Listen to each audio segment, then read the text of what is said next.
Just a moment, gentlemen. Well, uh, we are now live on YouTube. Oh, the great Yeah. internet. How are you all, gentlemen, this morning? Good, good. You, John? Well, I'm fantastic. I mean, for a Friday before Christmas, I know. Yeah. I think I'm doing okay. But I am feeling like I'm feeling like I'm starting to ease into the Yeah. holiday fever, so to speak. Yeah. Yeah. So thank you both, all three of you, for coming on to our live chat. Uh, this is a function of the Sidney Breakfast Club now evolving into the Peninsula Business Incubator. More and more folks are really wanting it to be referenced that way.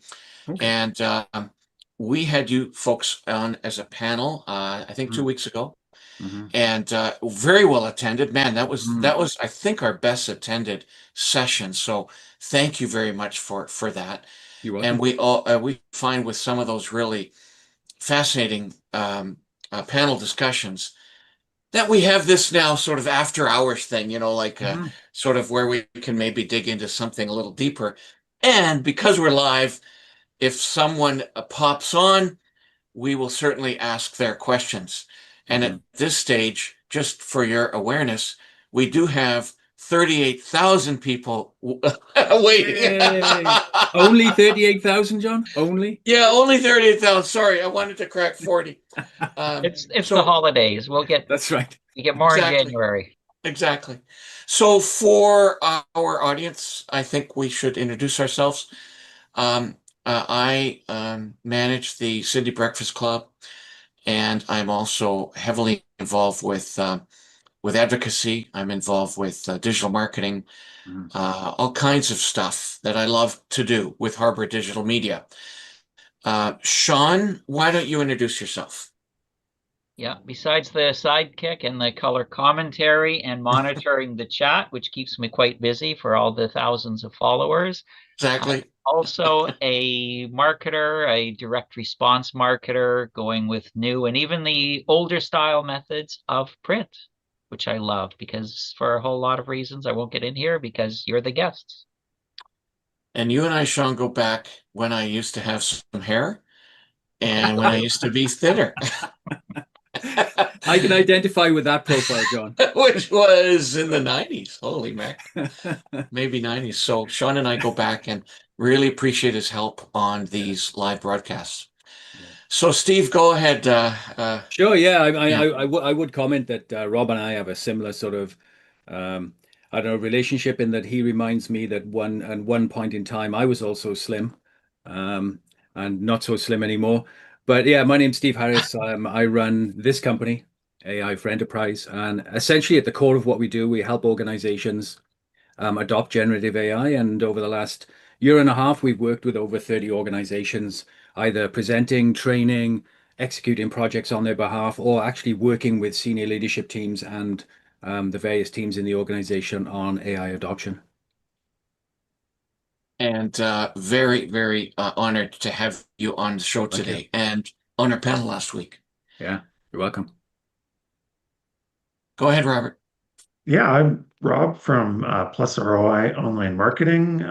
Been a digital marketer in PlusROI since 2007. We launched it, and I am exactly 2 weeks shy of being 25 years as a full-time digital marketer, which is Wow. crazy. And seeing a lot of parallels from when digital marketing got really strong to what's happening right now and the internet as well, but what's happening right now with AI and kind of had some revelations in 2024 that made me realize that I had better get right on top of it. And so I've been spent all of 2025 sort of embedding solutions in our company, new offerings for our clients that relate to AI. We were one of the first agencies in Canada to launch a dedicated AI optimization offering.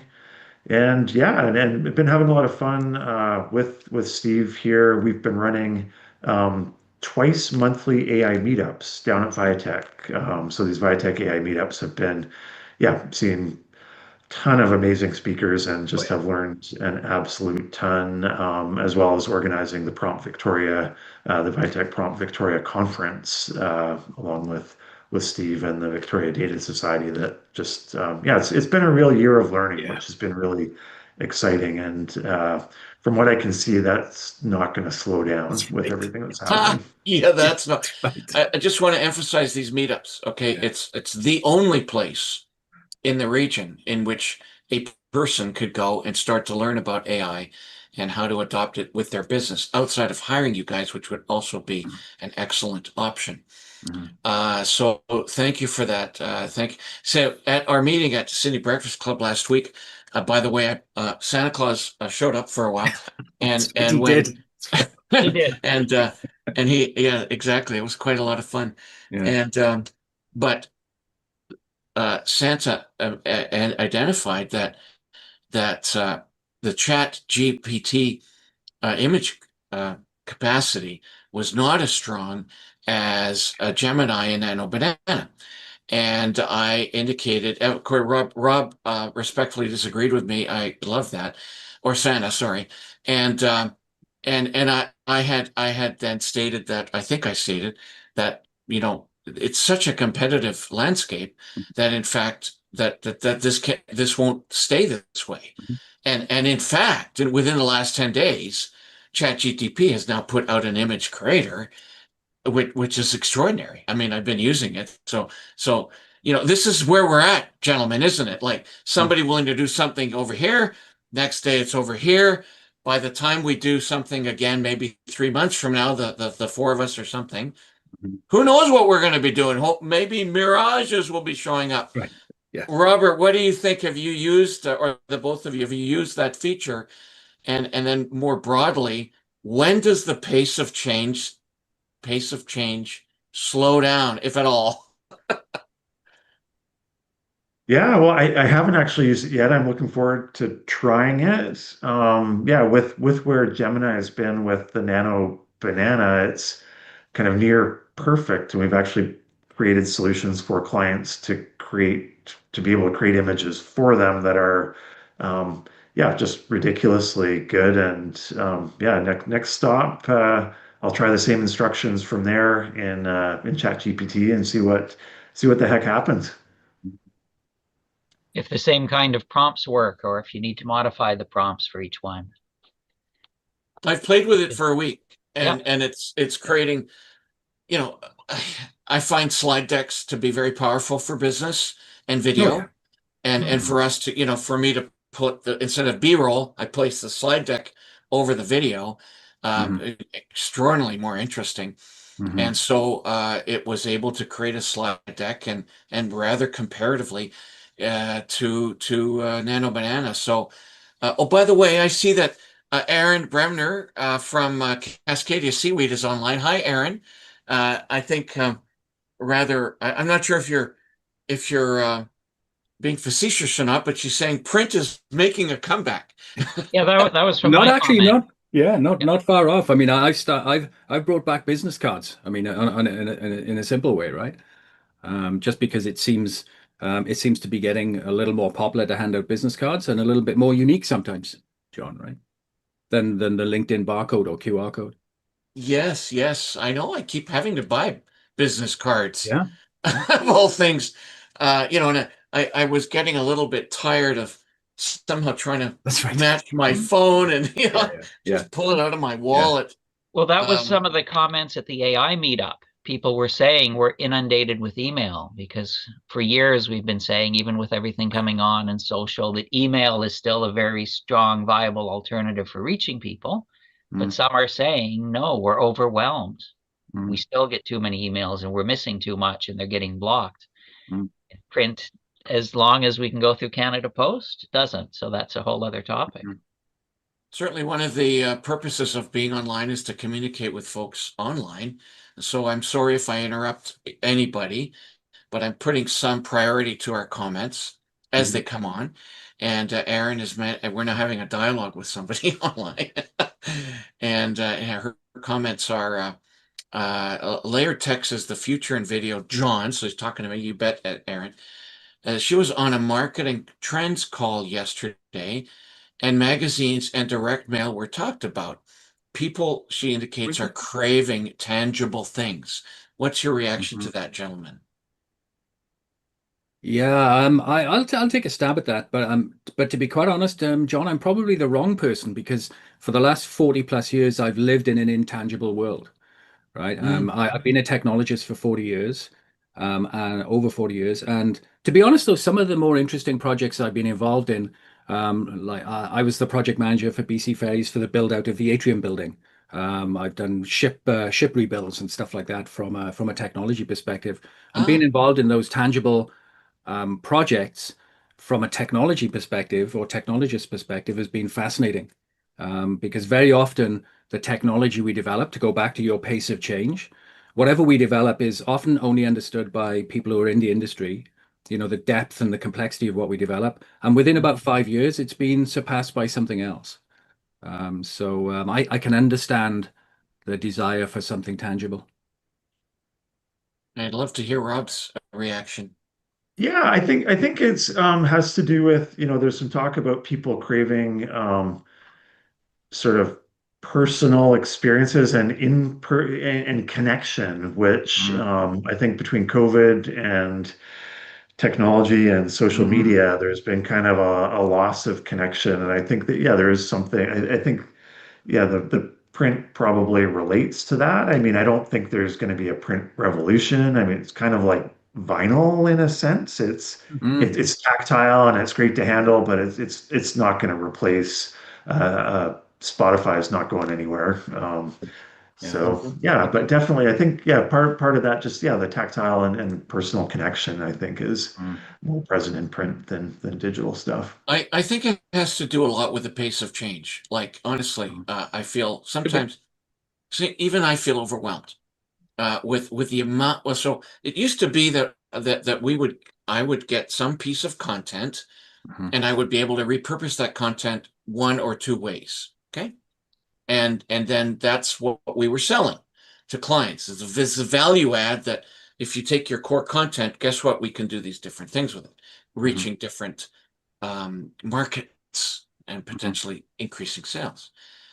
That wheel has just exploded Yeah. to where I can now take a piece of content and literally create a dozen things, and each of them's different and unique. And a week from now, I'll be able to do that differently yet again. Mhm. And that is sometimes overwhelming. Where you go, what's that word? FAMO? Is that what kids use? That I FOMO. know. What? Yeah, FOMO. is Oh, Yeah. fear of right, Fear missing of out, missing out. FOMO. Yeah. Yeah. right. And I fear that I'm missing out all the time. Yeah. But Sean, you're in this game selling directly to clients as well. What's your reaction? Yeah.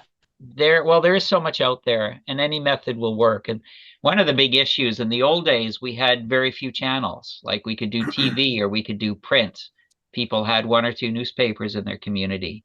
And now it's hundreds, and you can have a target market, the same target market that is getting all of their information from different sources. So in one sense, we have to try to stay on top, but on the other, that's overwhelming. So we need to narrow down to exactly who we're after and then pick whatever channels we can stay on. Mm. So we'll see if how AI can do in creating everything. It's interesting on a talk on AI. We've been talking about print.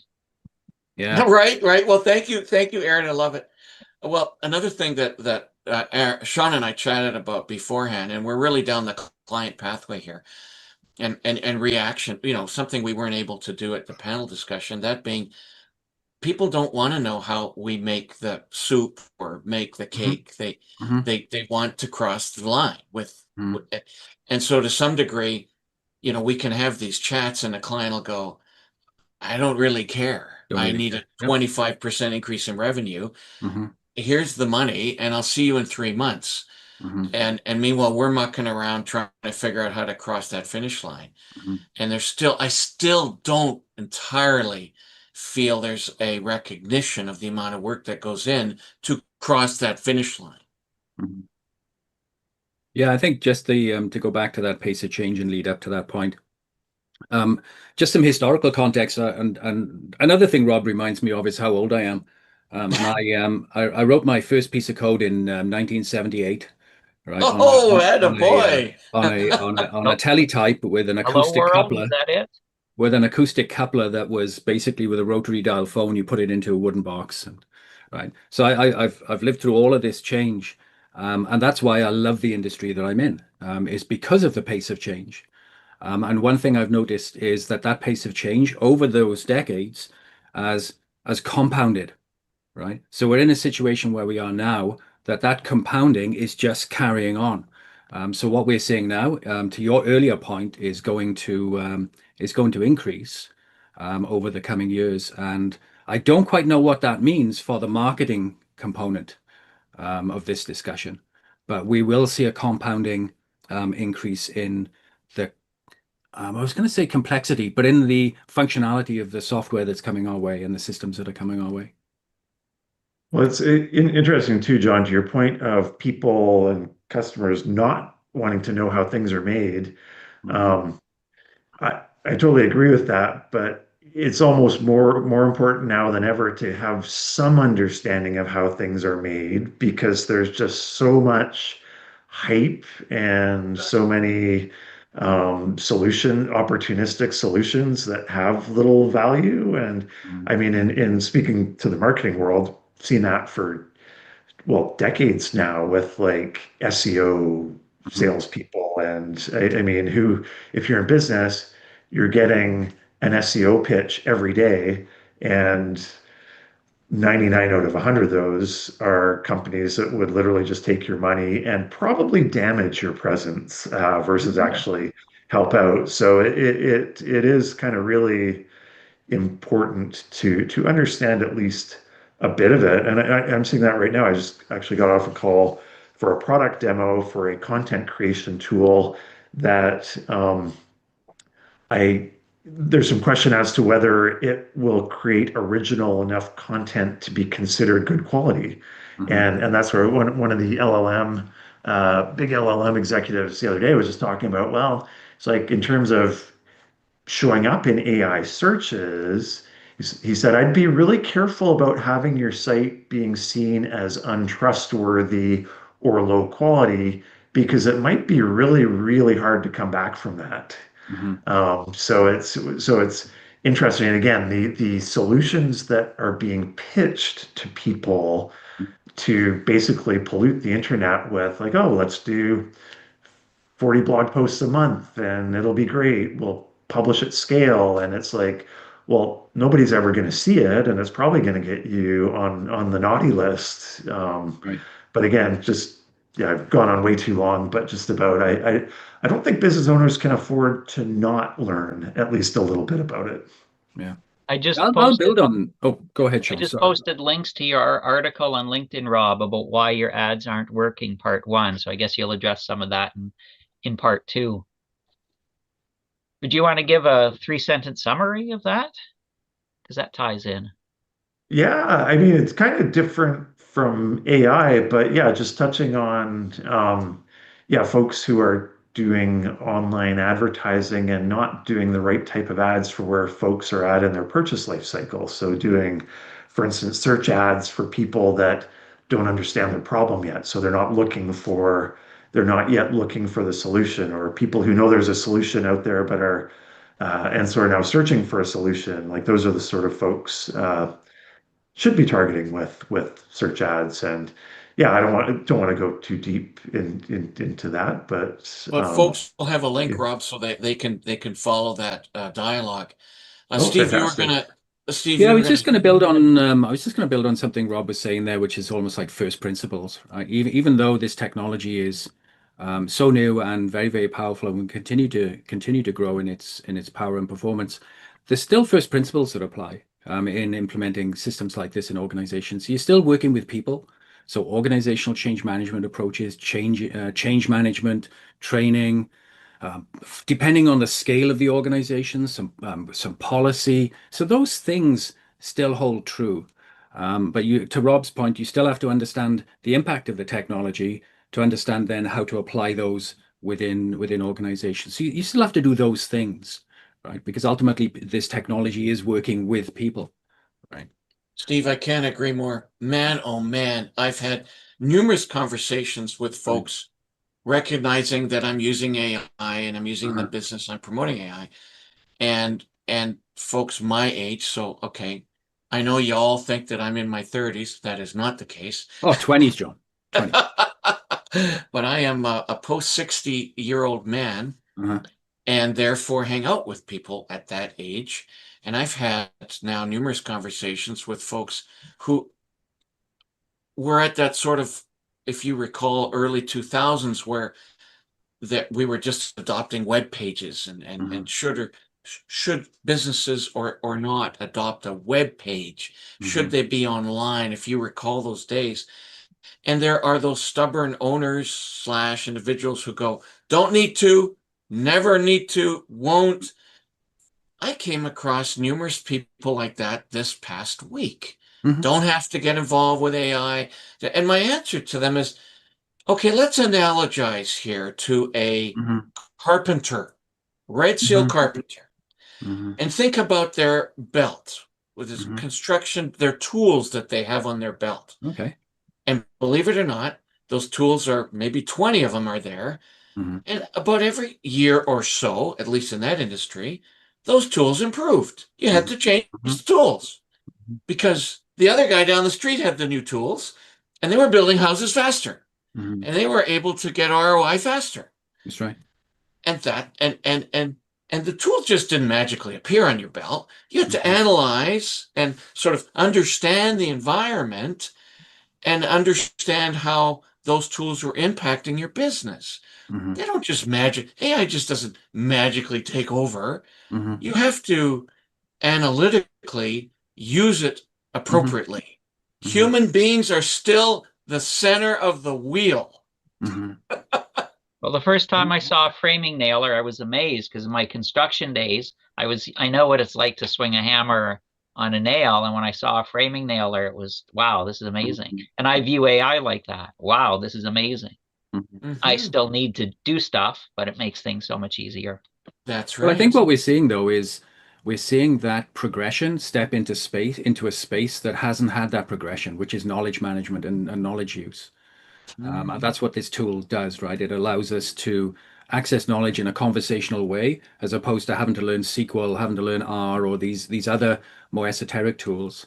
So it's made a lot of that a lot of that more accessible. So it's new from that context, right? And it takes time for people to get over. And I've seen this to get over the sort of sense of I'm cheating by using it. And I had this exact question in a session I ran just over a week ago. And in that example, the CFO was in the room, so I was able to say, well, think about a CFO's role or an accountant's role to take the tool belt analogy. Go back far enough, logbooks were used in school, right? Slide rules. And then calculators came along, and then VisiCalc came along, and then Lotus 123, and then Microsoft Excel. But nobody looks at an accountant and says, you're cheating because you're using Microsoft Excel to prepare accounting information, right? We're going to see that same sort of adoption hurdle dealt with in adopting generative AI, particularly when it comes to accessing unstructured data like voice, video, documents inside an organization to be able to leverage that, right? So yeah, lots of little bits of psychology and all sorts of stuff in play in adopting these tools, John. Did you want to say something, Rob? Oh, I do. So Rob and I go back, and in fact, there was a point when we were thinking about merging our various services with back then Paul Holmes, if you recall, Rob, of early days of social media camp, etc. Wow. Wow. Yeah. Oh, yeah. We. So my point being is that I have also been involved with digital technology and companies using it with their business and and selling the products that are created by digital technology. And owning my own companies. I've always been on the front end. Okay, I've never been the coder. I do not know how to code. Right. I've been the person sort of bundling the package, hiring the coders, hiring the designers. And I recall very distinctly as we're creating online learning tools with eTraffic Solutions, a company I started 100 years ago, that we had maybe 30 to 35 designers, Okay. 40 developers. It took that many folks to sort of produce these digital tools. I didn't know how to code. These days, I'm creating micro modules on my own. One guy. Yeah. It's gone from 70 to 1. And with the implementation and easier access to graphic creation, I mean, so now I'm presenting myself as I actually have a staff of half a dozen. And my AI staff member is a graphic designer. I have a content creator. Because people don't believe that I can do it. You know, that's impossible. Well, guess what? It isn't. It's going to be an interesting future for sure, because definitely historically I've dealt with the concept of technical debt in a very real way, where applications have been developed by citizen developers or people out in the community, and then we've had to spin up projects and spend money and a lot of time to actually bring those applications into a managed state. And I think we could end up in a situation where there's a lot of technical debt that creates a lot of jobs in the technical space over the coming years. But it'll be interesting to see. We're breaking new ground all around. If you take a look at tools like Replit or Lovable that allow you to actually develop full-scale applications and then deploy them to production based on prompts, it's quite compelling. And certainly my coding productivity has gone through the roof using Claude for sure. Okay. Wow. Fascinating. So you are also going from a team of potentially a dozen or so to 1. And you've got the AI staff members. I feel like a team of 6, and to be honest, John, for the amount of money that you pay, like $30 a month or whatever it is for each of these models, $30 to $40 a month, and I have 5 that I subscribe to. I feel like I'm working in a team of 6, and I think the ROI is realized within the first 2 days of the month, sort of thing, right? That is amazing. My experience. But what hasn't changed in this digital environment is people's people, yes, of course, but people's attention spans. And so we're getting on to about half an hour here, and they still have short attention spans. Right. And so why don't we shift to potentially a little more in-depth discussion before we say goodbye to everybody around what can we expect in 2026, understanding the pace of changes like a tsunami. Give us a little bit, all 3 of you. What do you think this is going to look like next year? Sure. Yeah, I can dive in. I think based on the last 18 months or so, I think the low levels of literacy and adoption will continue. I think that's something we actively have to work on as a country and as a province.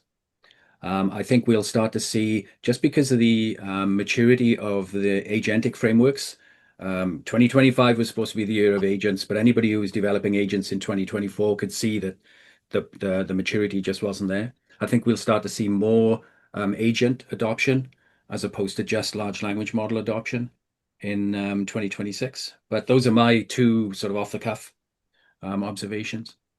Thank you. Yeah, I think maybe we will finally see the adoption that I was kind of expecting in 2025 that never happened. The more it does seem to be finally hitting that pace, and then continued improvement in all the tools. I think we'll have some new industries emerging out of it. I don't know exactly what those will be yet, but I think there will be new industry categories that are created in 2026. And I think there will be agent. I think you'll be able to create agents without using code by the end of the year effectively. Wow, fabulous. How about you, Sean? I don't know if I'd say I'm not as optimistic. I think the adoption won't be as great. I talk with a lot of people who just tell me the problems they have with AI. And they're afraid of it, and they're concerned about all of this. And it seems to reinforce the pyramid that we've had and the Pareto principle and so on, the top 20% and the top 5% that grasp something and use something and probably even reinforced by that study that was brought up at the Breakfast Club last week. The small percent of companies recognizing an ROI. So people will try, they'll get scared. It certainly means there's opportunities for people to set them up and show them, but it may not be that they continue. Like we've given people the ability to create their own websites easily, for example, and they're just creating more garbage. So it'll be interesting to see. Well, I'm going to challenge you folks, and let's do a little bit of science fiction talk here. Okay. So right out of the gate, folks tend to evaluate the brand of artificial intelligence as something that is actually, that there's an intelligent, that there is a sort of a moving forward, taking pieces and creating new data. When in fact, fundamentally, that's not happening. We're using old data and we're managing that data and we're creating product, but there's not a human function going on. I have heard something, is it called regenerative AI, that in fact there's some technology down the road that is getting to that point. Am I just blowing smoke here? What? Yeah, you're talking about AGI and ASI, so artificial general intelligence and artificial superintelligence. So AGI is when we get to the point where artificial intelligence is equivalent to a human, and ASI is when you get to a point where artificial intelligence is equivalent to all humans. What do you think about that? Is that actually being? Well, we actually had a speaker on the technical track at the AI meetup that was talking about a new approach to neural networks, around biological neural networks using 3D ray tracing, because models that we have now are trained at a point in time on a set of data, and they don't adapt over time, and they don't have an interface to the physical world. Biological neural networks was proposed as a way to have adaptive networks that just modify themselves and adapt. So there's research underway. I mean, the time horizon for that, John, I have no idea. There's a really sort of one of the sort of founders of artificial intelligence as we currently understand it, Jan LeCun, who's left Meta. You constantly see him or comments in LinkedIn. Jan doesn't believe in we're going to get to AGI with large language models, but he shouldn't be. He should be looking 5 or 10 years ahead. He's doing exactly what he should be doing as a researcher. So ultimately, could we get there? Probably. I have no idea on a time horizon. I mean, you can do a Google and you probably have anything from 2 years to 20 years to never, right? Yes. But I think if you take a combination of factors, the development in robotics, the developments in quantum computing, you throw AI into the mix, we're in for an interesting ride over the next couple of years for sure. Oh, that's about all I could say, really, realistically. Well, it's interesting that you suggested Googling it. Right. Yeah, I know. Right. That's just become part of the what do you call it? The vernacular, right? It's just a phrase. It's like Q-tips, right? Exactly. Yeah. Right, like Kleenex or something. Yeah, exactly. I do recall because I lived before all this stuff existed. And folks asked me, well, where did the internet eventually start? And of course, it was in the military. Yeah, 1959. Yeah. So if we are to think about this conversation within that context, it's entirely possible shit is going on in the military that is accelerating these developments, and we don't even know it. In and around robots. I mean, look at how warfare has changed in the Ukraine-Russia conflict, to where it's ostensibly now these drones and it's drone warfare, and so this stuff is happening for sure. Yeah, from the defense military perspective, it's considered there's about 3 generations, 3 stages behind that the publicly knows about. And they've got stuff so much more advanced, like even what they were doing with space research and comet impacts and so on, that nobody knew anything about. They were making fantastic discoveries they couldn't talk about. So yes, quite likely there's certain governments and military that have stuff that's so much more advanced. So, John, the Yes. only thing I'd add to that is technology, as I've seen it over the years, has a naturally compounding effect, which I talked about earlier on. And you'll basically get situations where, because the technology is advanced, we can advance even more quickly, right? And that's what we're seeing now. We've had this major leap, so we can advance more quickly. Protein folding, right, was a classic that came out of the recent artificial intelligence developments. So we've made massive leaps, and we'll continue to compound in terms of the way technology advances, right? I was Okay. reading recently, it was science fiction authors. They get together and usually they place their stories about 35 years in the future and they Okay. talk about what's going to happen. But at this conference, they were saying they can't do that anymore because they just can't see even 25 years in the future. Yeah.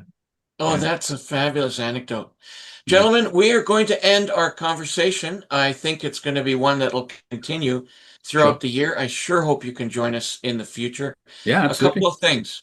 Can you please emphasize again the Viatech meetup? Okay. This is, I think we should really broadcast and profile this as a place to go for Mhm. anyone who wants to just dip their toe or even more than that with their business. Sure. Rob, do you want to do the business side and I'll Yeah, do the tech side? Mhm. for sure. Yeah, the meetups occur on the second Thursday and fourth Thursday of the month. So the next one we have coming up is January 8th. I'm actually presenting at that one, which happens every so often on creative technologies for 2026 around content and images and Yes. that sort of stuff. And then yeah, Where's the Steve will. location and time, It is please? it is at Viatech at 777 Fort Street. Coffee's on at 11:30 and the presentation starts at noon and goes till Oh, 1. it's a luncheon And presentation. Great. Mhm. yeah, and then a bit of time before and after to network and hang out. But Okay. yeah, the main presentation's noon to 1. Uh, Ideally, folks can register on Eventbrite. If you look for the Viatech AI Meetup, it will show up on there. And yeah, and yeah, Steve, I think you'll have your new one posted shortly. Yeah, we'll do. Yeah, over the next couple of days. The next tech stream, so I run the technical stream, is on the 21st. Same time slot, same place. And we cover on the technical side of things anything from the underlying math. We've had speakers come in and talk about the underlying math, to how Wow. to deploy multi-agent systems and what works in production. So they tend to be way more technically focused.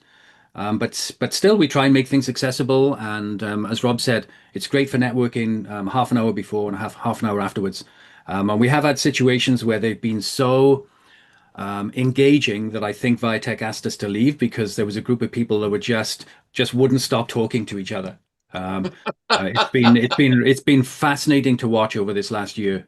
It's been amazing. And to be clear, I think that was just to get us out of the boardroom for the next guests Oh in the yeah, that's boardroom. right. But That's right. there's Not because always we're being there's rambunctious or anything like it was just yeah, yeah. exactly. Yes. They needed it Well, to be Fort Victoria is a lovely place to meet, just up by Fort and Blanchard. It's sort of near there, Mhm. and I love the meeting room. Do you Yeah, have to be a member of Viatech to attend?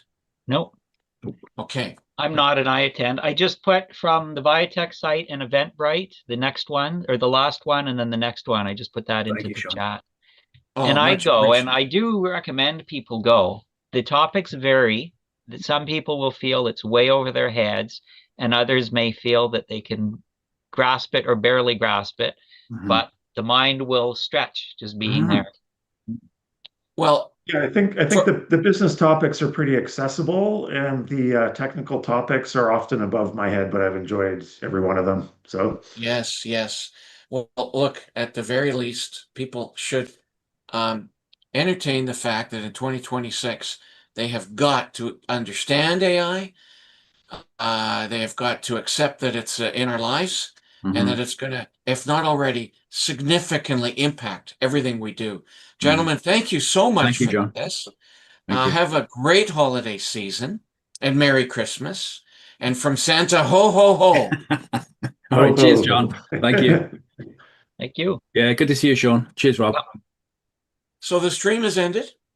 And there we go. Sorry, there. Now I ended it.